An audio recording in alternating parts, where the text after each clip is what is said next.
What's up, peeps? My name's Ian. I sell books on eBay and got about, I don't know, 13, 14 orders going out today, which is fairly typical. So going to have a run through them and also answer a couple of questions that came in off of the last couple of videos. And I'm going to start that because one of the big questions that gets asked a lot to me, and from what I can see watching other videos to lots of other people, is, what's your hourly rate? How much money do you make? So because today is fairly typical, I'm going to run through how much time I will spend today and have spent today already in processing the orders that I've received, listing, etc. So it took me this morning, and this is where I know I lose the most time in the day. It took me 40 minutes to pick these orders this morning because space is such a premium that things are not always where they're meant to be. I have to shift stuff to get to stuff, and invariably something doesn't get put back where it was. So it took me 20 minutes to find one book.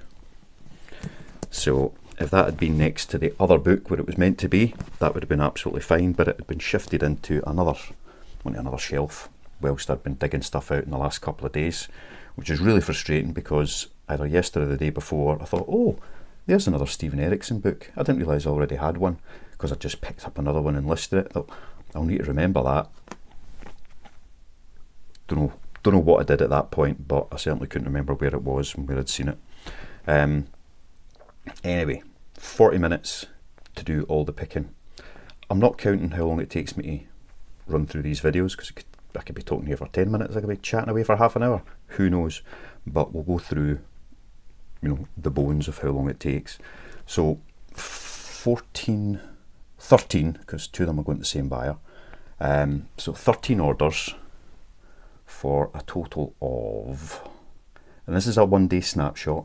Obviously things work out differently once you take it over a week or a month, but in a 1 day snapshot, I'd get to the top of this list, £164.67 worth of orders, which is alright. If you tuned in yesterday, about 40% of that is profit into the business at the moment. So 40% of 164, what's that going to be? About 70 to 75 pounds.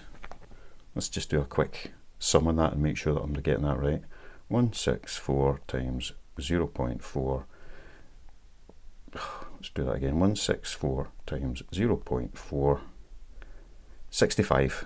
So 65 quid in profit today. So how's that going to work out in an hourly rate? So I'm 40 minutes down already just picking the orders, which, like I say, is frustrating. I'll grab hold of a pen because I need to note these things down as I go, otherwise I forget what numbers I'm at. And my pen's stuck under a book, funnily enough. Right, so we're at 40 minutes. Packing this lot will take me about 15 to 20 minutes. Right, it's not going to take any longer.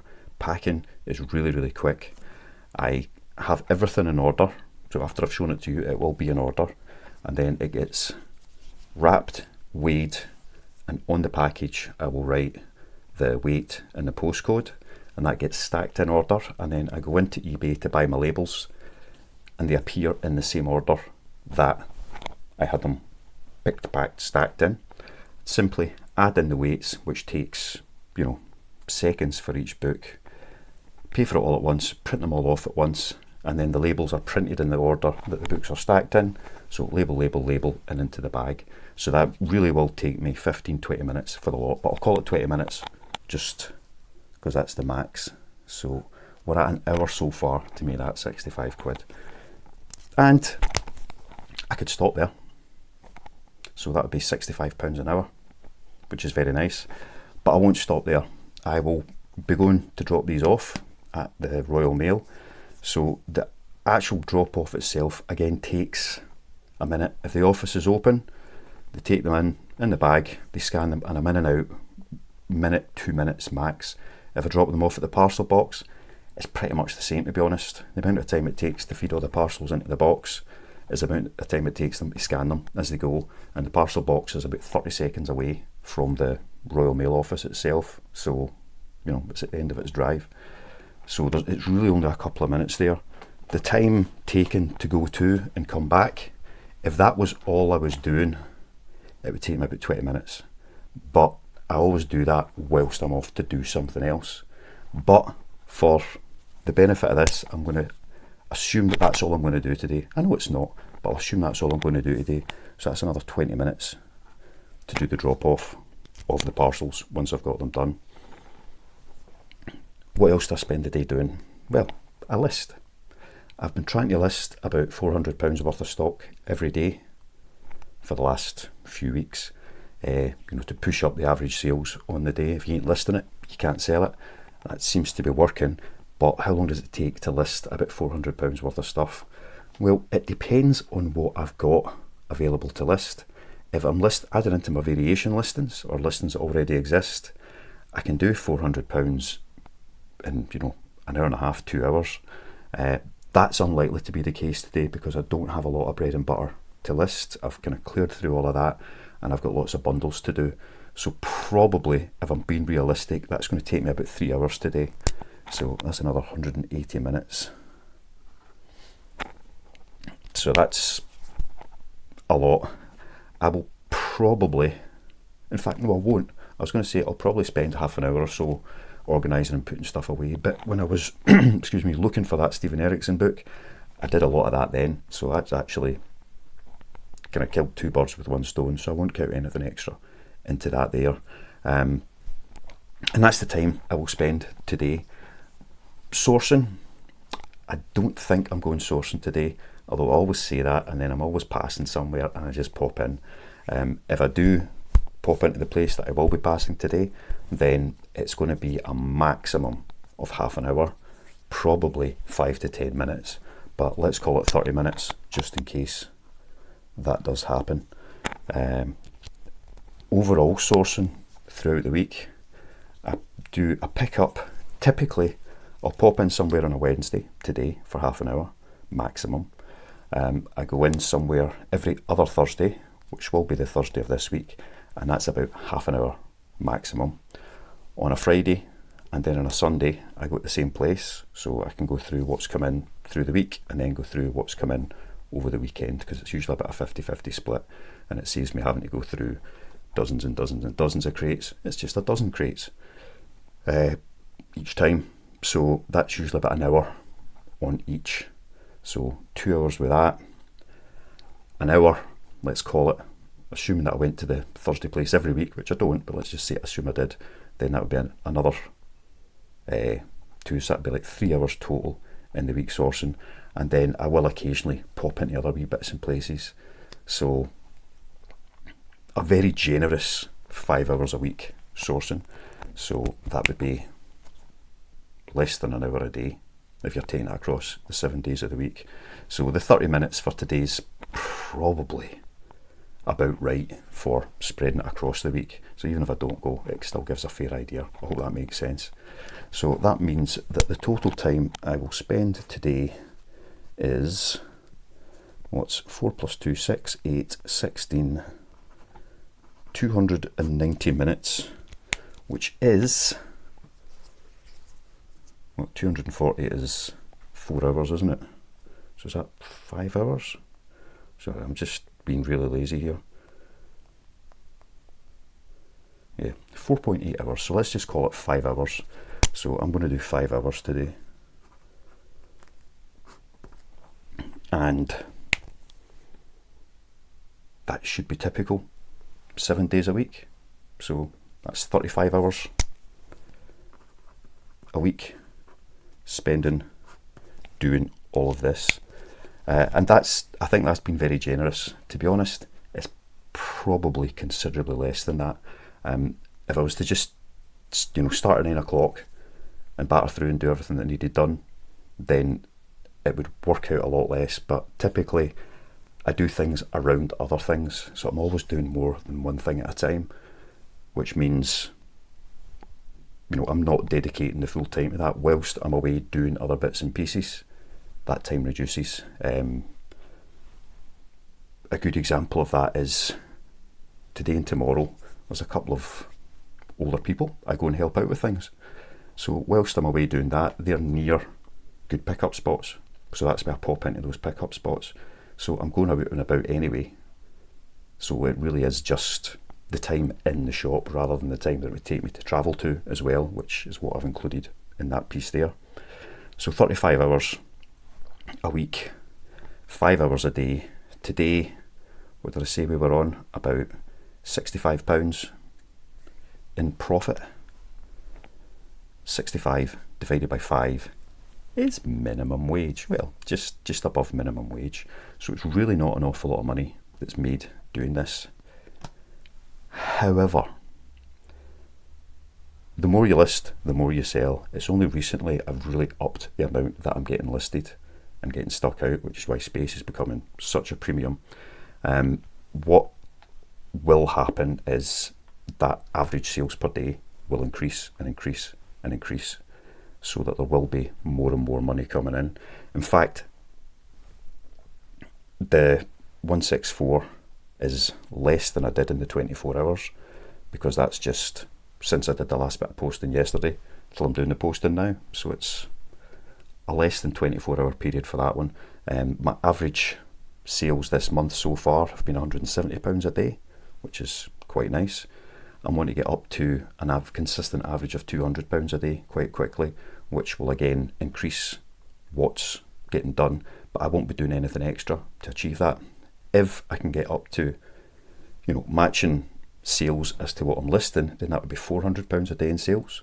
And if that works out at roughly the same, 40% of £400 is, everybody knows, that's 160 quid in it. So that's significantly more for the same amount of effort. And I can see there's a clear trend where those sales are beginning to increase as I get more and more stock in and more listed. So that's where we're at.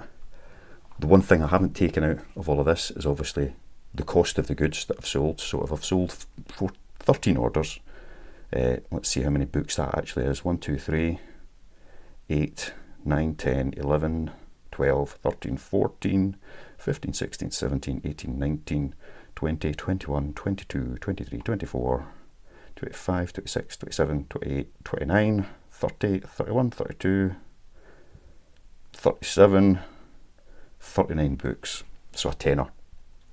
So it's cost me a tenner for all the books that are going out today. So if you take that off, that really does take us down to minimum wage. 5 hours, 55 quid. It's £11 an hour. But that's I know what that is. I fully understand that, and I'm happy to accept that at the moment, because I know that the value does increase as I go along. Today I could do no listing.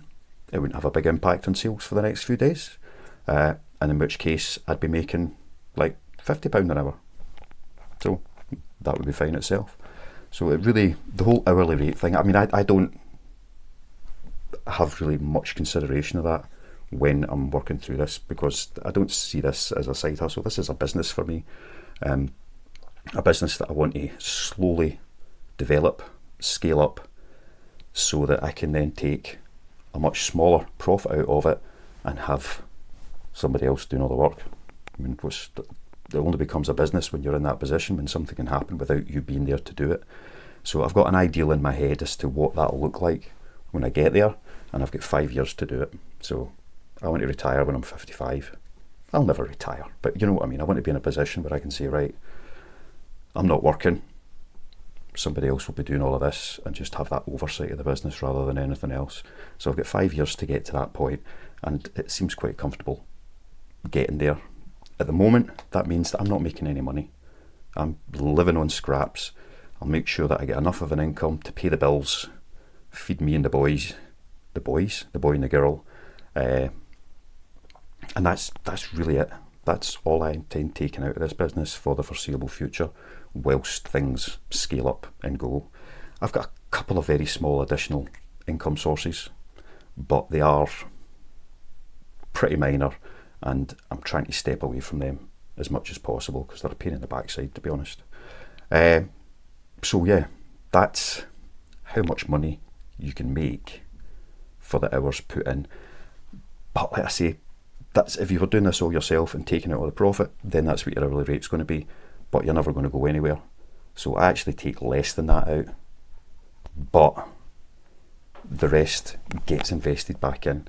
So instead of going out and just spending the £10 on book stock, you know, that I've sold on a day, I want to go out and spend £35-40 in book stock, so that I'm, you know, 4xing what's gone out to what can then go back onto this, back into the system and get regurgitated around. So I hope that makes some kind of sense.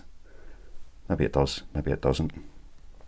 Another question was about, you know, additional expenses such as fuel costs. I'll come to that in a wee second, but let's show you a couple of sales. Let's get started on this part. So the first that has gone out today is an author whose books I've thoroughly enjoyed, but I've really not sold many.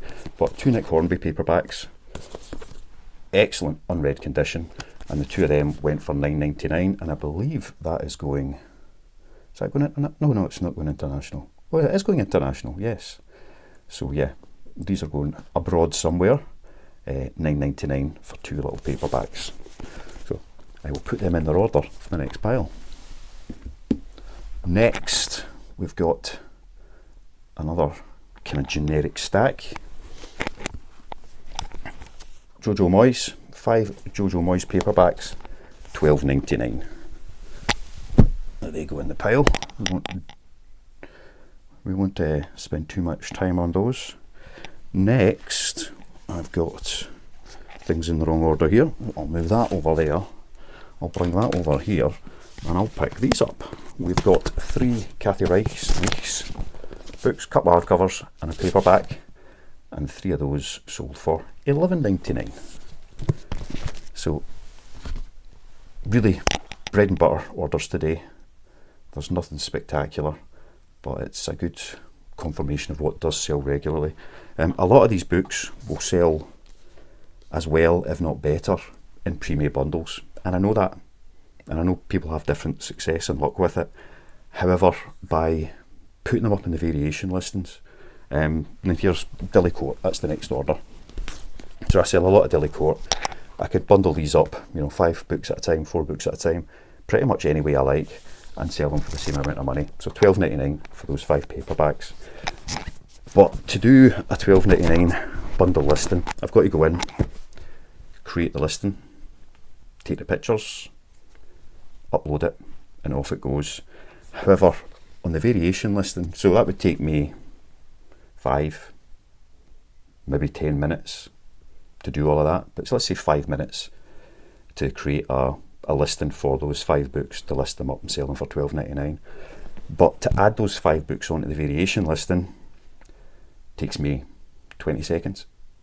That's the big difference. That's where the saving is. So when you've got lots of the same authors that keep coming in and going, I use the variation listings because it is so much quicker to get stuff listed. And once a listing has a bit of history, so because I sell a lot of Dilly Court books from this listing, if somebody's looking for Dilly Court, eBay looks at that and goes, whoa, sell-through rate on that is, you know, 20-30%. So they send people to my listing. So it gets a good bit of history, lots of traction, and they will keep selling. So you gain on that side once you've had some sales, whereas listing them up just as a single bundle might be slightly easier for people to buy, but swings and roundabouts, takes me a fifth of the time, if maybe less, to list those, doing it the variation way rather than making them up as bundles.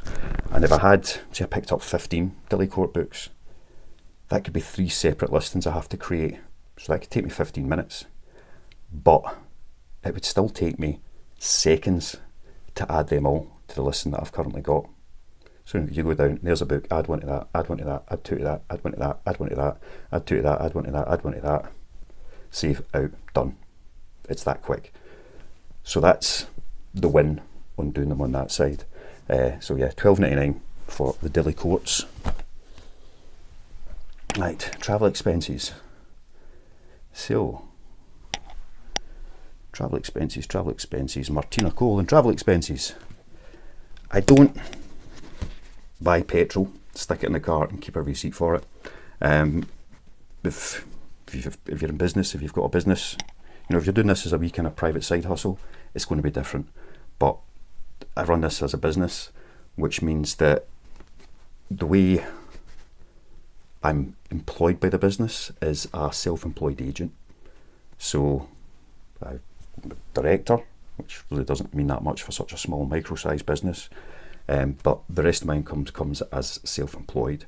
So I claim mileage expenses back when I do my returns at the end of the year. And I think I've not gone in and looked at what the current rates are, because obviously 1st of April things have changed, but it's 40 to 44 pence a mile that you can claim back in mileage expenses for travelling and what you're doing. So that's how I take that out and, you know, write that off against my tax returns. Probably 50 miles a week max is what I would be claiming against that. So it's not a huge amount, you know, 20, 25 quid a week in travel expenses, or mileage expenses, however you want to look at it. And that's how I deal with that part, rather than, oh, I've put a tenner in the car, I'm going to use it. I use the car for personal use and for work. So it would be very difficult to differentiate between the two. You can't put through everything. So I work it that way. When I'm working, I track the mileage and I do that. Anyway, 3 Martina Cole paperbacks, $9.99. And into the pile they go. Right, now for the ones that caused me so much inconvenience. We've got 2 Stephen Erickson Malazan books. House of Chains, which I don't think's ever been read, and Memories of Ice, which has got a wee bit of creasing on the spine there. One of them went for $7.99 with free post, and the other one went for £8.64 including the post. So was that 8 and 8, 16.63, something like that, for the 2 of those books. So that's quite nice. Stephen Erickson, if you've heard of him, you'll know what that's all about. Excuse me. Huge series, very popular, and they sell. When I started doing this, I actually picked up 2 signed Stephen Erickson books. I only picked them up because they were signed. I'd never heard of them. They looked horrible from what I like to read. They just didn't look fun at all. Very dense books, and that's where I discovered who Stephen Erickson was and how popular he was. But those 2, I say, about £16 and something for the 2 of them. So that's a nice little order, one that's a bit exceptional, and definitely one to keep your eyes peeled for moving forward. The next, I think, is the only heavy bundle of the day, and that is 5 Linda LaPlants, a couple of hardcovers, 3 paperbacks, $14.99 for the 5 of those. But obviously it's going to cost me about £3 more to post them because they are big. So $14.99. Next, a little, where is it? It's over here somewhere. Richard Osman bundle. Well, not bundle, it's again from the Mix and Matchy listing. But first 3 books, all in paperback. One of them's the big paperback. That one, $10.99 for those 3 books. Very nice.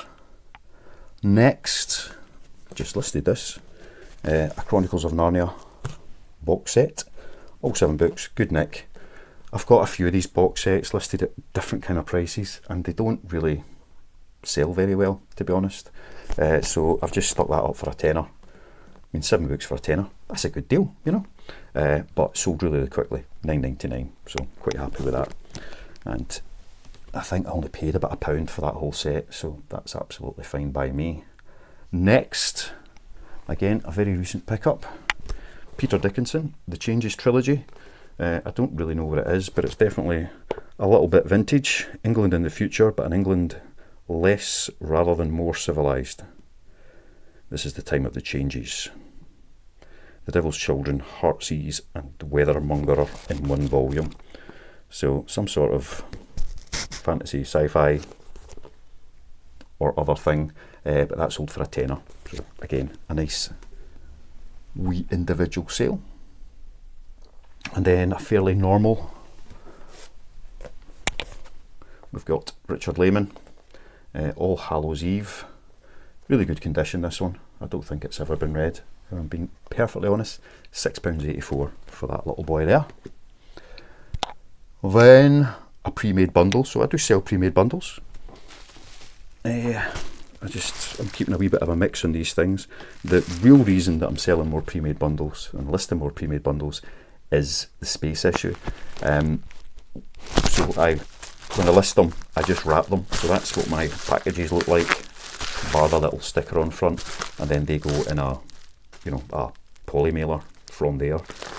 So because I've got them wrapped up like that, I can store them somewhere that's not ideal for storing books if they were just sat on a shelf, because it's a bit cold, it'll be a wee bit more damp. But when I've got them all wrapped up and sealed, I can store hundreds of books, thousands of books to be honest, out in the garage, and it keeps them in good condition like that. So get them all bundled up, a cover goes over them just in case anything gets in about it. That lot sold for £12.99 for that set. So it's again 5 paperbacks for £12.99. That's where I like to be. That's what makes me a reasonable profit per book, and I can make up some slightly different bundles. So this is 5 supernatural horror young adult books. So it's not all by the same author, they're linked thematically, and they've sold as a bundle like that. So where I'm making up bundles, I'm using that. And also with some of the listings, I spoke about this yesterday, where I've got a lot of hardcovers and paperbacks by the same author. I'm taking out the hardcovers, bundling them together and clearing them that way, and just leaving the listings for the paperbacks, because that works out more profitable, just having a listing for the paperbacks. The hardcovers as bundles are not selling particularly well, but I can just stack them up and forget about them until they do sell, and that's absolutely fine.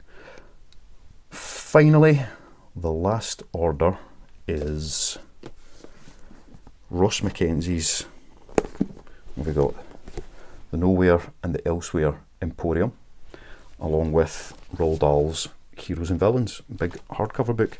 Had that sitting for a while. I didn't even know I had it listed, I'll be perfectly honest. It was just sitting on the shelf. So the 3 of those have gone for £10.99. So again, nothing spectacular. Pretty bread and butter, and just below 2 kilos for the 3 of them, so that makes it worthwhile for the value of the sales. And that's all the sales. So let's say that's £165 worth of sales, which will result in about £65 profit, less cost of goods, £55 profit. But I won't know exactly how that works out until I've been right through the whole thing. And let's say, because I don't do these videos midnight to midnight, I'll do them from the last sales that went out yesterday till the sales that have gone out today. So some of these have gone this morning, some of them went yesterday. Doesn't include yesterday's. It makes it a pain to work out exactly what the fees would be in that. I'd have to go through each one individually and just check and see what the fees were and add them up. To be honest, I'm not going to do that. It's a waste of my time. If we're talking about value per hour, YouTube, if I have a typical number of views in a day, I'll get anywhere from like £3 to £6 revenue from YouTube making these videos. So if I've spent already half an hour talking, at minimum wage we're talking, and then the time taken to very lightly edit, let's be honest, I don't really do much editing, don't have the software or the machinery to do it conveniently, but it maybe be, let's say, an hour spent doing all these bits and pieces to put out a YouTube video every day to make £5 to £6. So that's a really poor hourly rate. So I'm not going to spend another 20 minutes, half an hour going through other data just for the purpose of making these videos. So I apologise for that, but I've got to have a line drawn somewhere. What I do is look at where things are on an overall basis. So if I'm to go into my sales performance page, Let's see where we're at and just put it for this month. So this is typically how I'll look at things. I don't look at the last 31 days. I always look at the in-month period, which means that in month we've had total sales of 1616, total costs of 955, and that means there's net sales of 661, and this is us on the 10th of April, so that's about £66 a day. However, I still need to take off of that what this lot will cost to post, because that's not included yet. It never is when I'm at this point, because I've not packed them up and bought the labels yet. If we're talking 13 orders at £3.30 each, because one of them is going to be bigger, we'll just call it 14 times 3.3. So it's going to be about £47 to post this lot. So I'll call it 50 quid just to keep it simple. So that would be selling costs of £1,005. So take 50 quid off the net sales would be 610, and we're at on the 10th of April. So assuming nothing else happens today, then that's £61 a day in profit, spending, I say, on average 5 hours a day, 7 days a week. But again, pulling back and saying that 5 hours is a lot more than I probably do when I spread it out. Let's be honest. But allowed for the worst case scenario, it's minimum wage money coming in. Nobody's pretending otherwise. So aye, it's all a bit. Sometimes when I do these things and look at the numbers, it's a bit, why do I bother? But just keeping your eye and your mind on what the long-term goal, ambition is for these things. Some more questions in there. Yep, Kid Capri. So I know you've asked a few of these things. El Kiddo. I'm hoping that's covered some of the bits and pieces you were asking about. Yeah. All the info they give you, I'm sure you could eke out a lot more earnings, tweaking things and then putting the info into a spreadsheet. Spreadsheet king.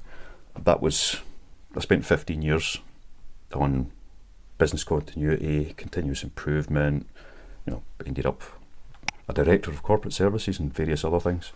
And that's where my head is. I'm always looking for those wee tweaks and improvements. And that's why at the moment I could do 2 hours a day and make 50, 60 quid. That's the best I could do. But because I want that 50, 60 quid to be 150, 200 pounds a day, then I put in an awful lot more. Constantly looking for the wee tweaks and improvements. And I know at the moment the biggest improvement I can make is where I keep my stock and how that's organised and managed. But space is just so tight that there's not much I can do about it right now, other than spending, a bit of time every day just reorganising and making sure things are where they're supposed to be.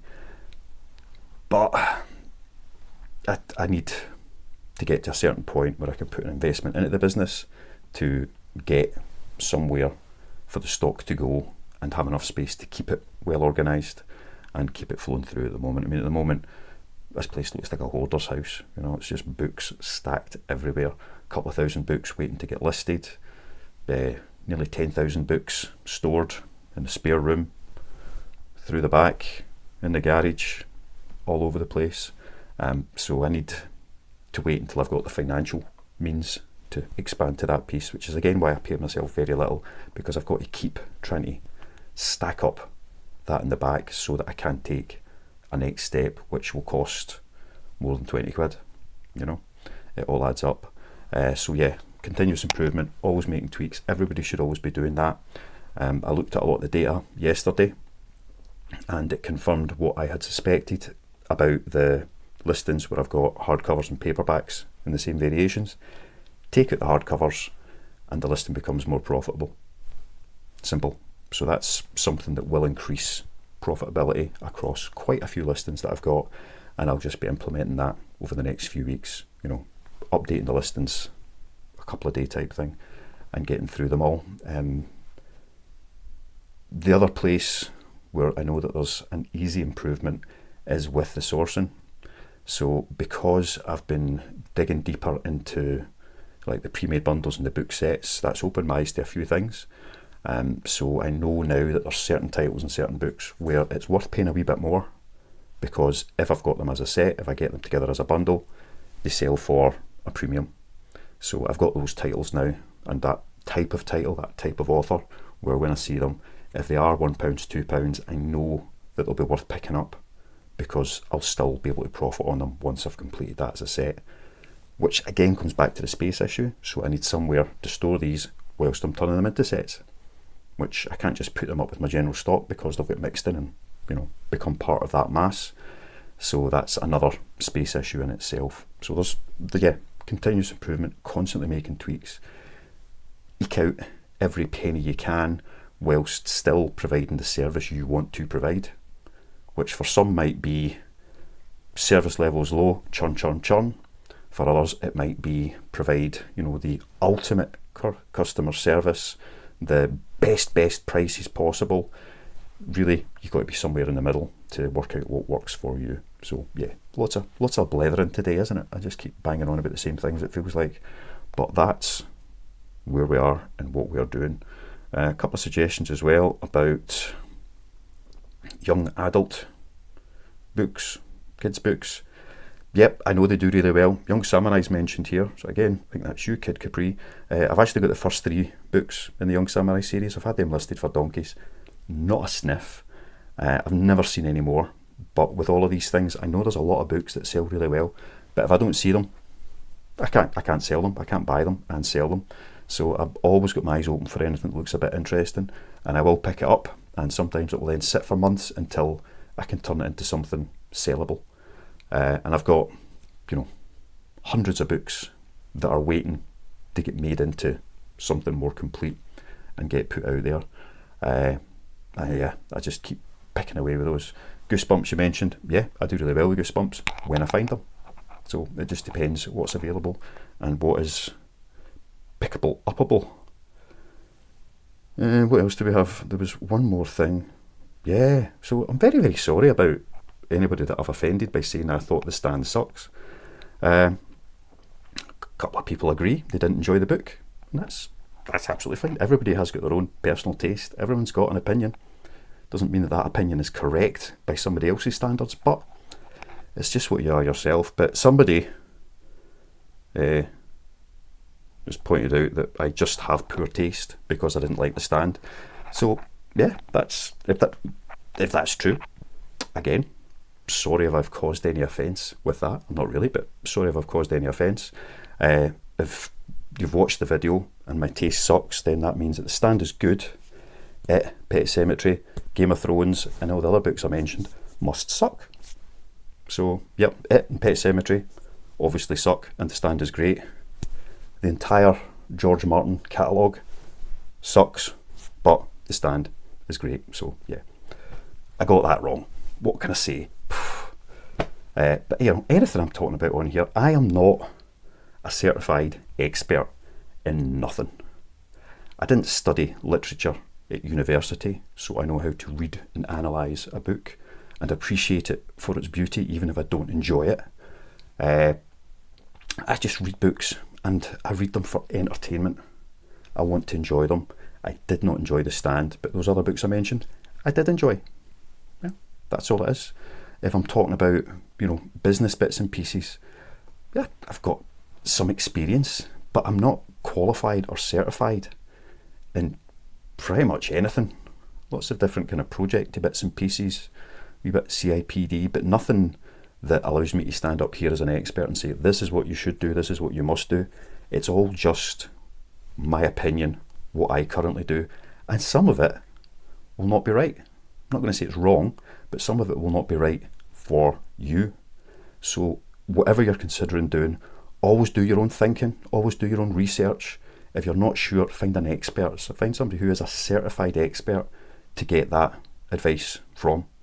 I've spent many years coaching and doing various things to get people to where they need to be, but a huge part of that is always, again, you need to get your own sources, you need to get your own information. Don't take it from somebody who has done a bit of it.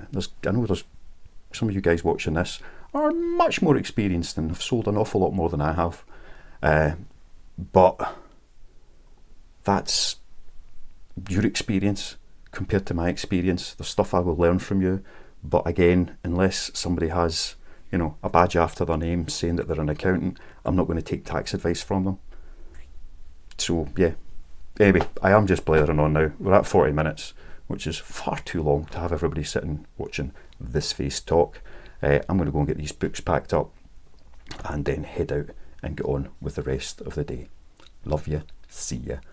Bye.